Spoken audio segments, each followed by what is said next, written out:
Welcome to the first, and hopefully not the only, Patriots Group Chat podcast. Episode 1 of many, I hope. We're actually recording this time. I recorded the entire podcast. There's no SD card in the camera. This is all the second take, which might ultimately be better. Might get a much better podcast. Hard to say, but let's dive into it. I'm John. You don't know who I am. Nobody knows who I am, but we're just going to talk about Patriots football because, man, I love the Patriots and I love talking about them and I love talking about football, and I'm just pretty much just going to yap about stuff, and hopefully y'all find it interesting. There's a lot going on with the Patriots right now. We got coaching staff coming together.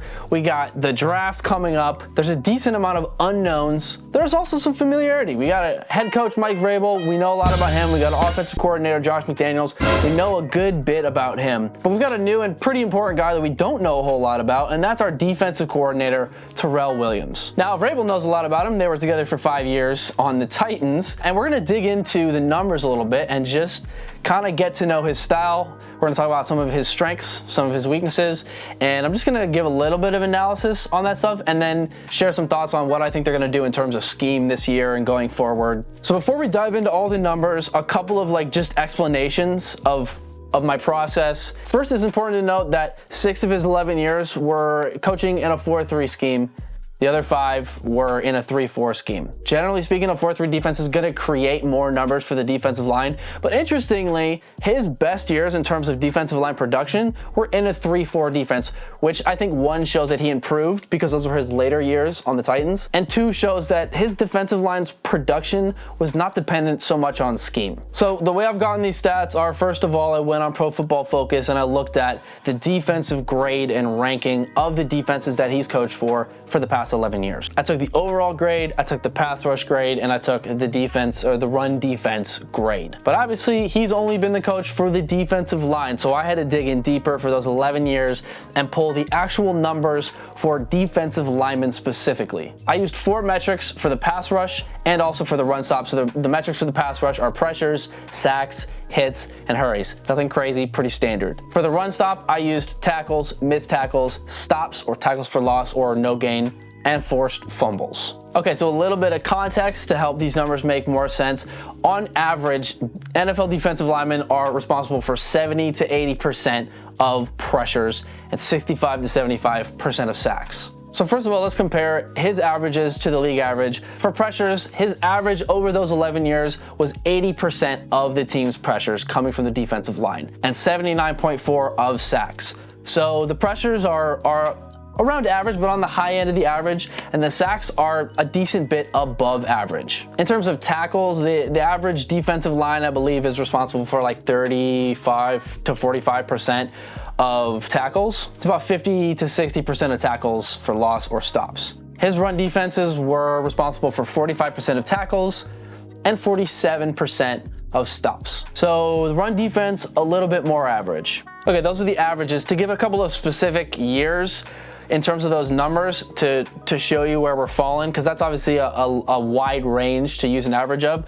Last year for the Lions, the defensive line had 89.2% of pressures and 90% of sacks. That's Aiden Hutchinson and Zadarius Smith getting to work. But they also only had 42% of tackles in the run game and 38% of stops. We can go back to his first year as defensive line coach of the Raiders. For the pass rush, 60% of pressures, 75.9% of the sacks, 41.1% of tackles in the run game, 46% of stops. So their pressures are a little bit low, sacks are still high. And we could dive into every year of these numbers. I got them. In fact, I may even share this document somewhere if that's of interest to people. I have every year broken down for all of these metrics. But you'll see a lot of these numbers are fairly consistent. I mean, I'm looking at 2014, it's 80% of pressures, 74% of sacks. I'm looking at 2017 is 86.2% of pressures, 86% of sacks. 2015 in the run game, 38.8% of tackles, 43.8% of stops. Okay, so we can go through those numbers all day, and I'm sure there are definitely things to be gleaned from that. But I'll just tell you real quick the couple of things that popped out to me going through these numbers and actually writing them down was, one, his defensive line was pretty consistently providing the bulk of the pass rush, which obviously is the defensive line's job. But even for average NFL numbers, they were on the high end or even above the average for contribution to the pass rush as a defensive line. To me, maybe the biggest thing is how high his sack numbers are from his defensive lines. I mean, basically 80% of his team's sacks were coming from the defensive line. That's pretty high. Hits and hurries are pretty high too. I mean, 75% on hits, 82% on hurries. I didn't actually look up the league averages for those. Feel free to do so yourself, but I mean, those are good numbers. And then the one thing that I noticed was low was forced fumbles. I mean, that's over the course of these years. I mean, there were some years where the defensive line just didn't have any turnovers. Now, generally speaking, like in the run game, you know, you're going to expect your linebackers to force more fumbles, I would say. But forced fumbles from your defensive line are huge. I mean, we're talking about strip sacks. We're talking about, you know, making them cough the ball up around the line of scrimmage when they're running the ball. That's something that isn't a concern necessarily, but it's something that just popped out to me. I was like, oh yeah, not a lot of turnovers. Okay, so let's get into a bit of analysis. Some of this stuff I've already alluded to or even straight up said, but I'm just going to kind of list them out, go off of my notes. First thing is good pass rush, and some years extremely dominant pass rush. Obviously there was years, I mean, think about the Dolphins, he had Cameron Wake, he had Ndamukong Suh. Think about he had Khalil Mack for a year on the Raiders. We all know how good Jeffrey Simmons is for the Titans. But even outside of those elite pass rushers, his defensive line was still producing pretty consistent pressure and sacks. That to me is encouraging because, to speak bluntly, our defensive line is just not that good. I'm a big fan of Christian Barmore. I like Keion White, I like Anthony Jennings, but whether you look at the interior or the edge rushers, we're just not creating a lot of pressure. I mean, let's go look at the numbers. For 2024, the New England Patriots on pass rush were 28th, 62.1 PFF rating. And I mean, let's even get into the actual numbers. Let's look at total pressures coming from just the defensive line. I'm looking at 45 pressures from Keion White, that's great. Anthony Jennings, 31, Dietrich Wise, 20, Jeremiah Farms, 19. So these numbers aren't terrible, but they're also not great. Nobody's getting blown away by this pass rush. I mean, I think we saw that. A total of 32 team sacks, and the pressure, not great. 208 total pressures as a defense. I'm looking at the Titans, 2023, 222 just from his defensive line. 2022, 286, 255 in 2021. I mean, there's legitimately multiple years here where his defensive line had more pressures than our entire defense did last year. So that'll be good to have a coach who knows how to create pressure, who knows how to get after the quarterback. The other thing that stuck out to me, and I've already alluded to this a little bit, is consistency. Even in the years where he didn't have Suh and Mack and Lamar Houston, his defensive lines were still generating pressure. They were still getting after the quarterback. They were still getting sacks. That's where we're at. We don't have an elite pass rusher, and so knowing that he can lead a defensive line that can still create pressure without a big name guy like that is good. And then the last thing that I'll mention is development of star players. I mean, obviously, talent is a big part of why a guy like Ndamukong Suh was great in the NFL, Khalil Mack. But obviously, the defensive line coach is going to have a big influence on their development as players. So I think about a guy like Keion White. I think about a guy like Anthony Jennings. Maybe we draft Abdul Carter at 4. Having a coach who knows how to develop elite pass rushers is a big positive. Okay, so to be fair and balanced, let's now look at the negatives.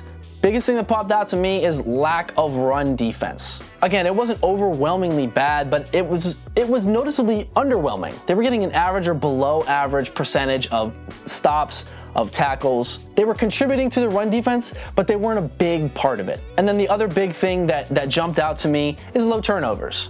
Like I said, obviously your defensive line is not going to be expected to create the majority of turnovers, but if you're getting after the quarterback, if you're making stops in the run game, you really want to see turnovers. You want to see that coming from your defensive line as well as your whole defense. And then obviously all of this, positives and negatives, are all in the context of the defensive line. So the question is, how are these things going to translate to the whole defense? How well is he going to coach linebackers? How well is he going to coach the secondary? All we have to go off of is these numbers, this data. So assuming these are relatively his strengths and weaknesses, we can go into this season having an idea of what to look for in terms of, hey, we should have a good pass rush. Hey, our run defense might struggle. Let's keep an eye on that. So how do we cater to his strengths and how do we compensate for his weaknesses? I think one, you gotta draft a great pass rusher. Obviously, a great pass rusher is going to make a defensive line better, but he has also proved that he knows how to develop those guys and that he knows how to get the most out of them. So I think going Abdul Carter at 4 might be the move. I'll get into draft analysis and take some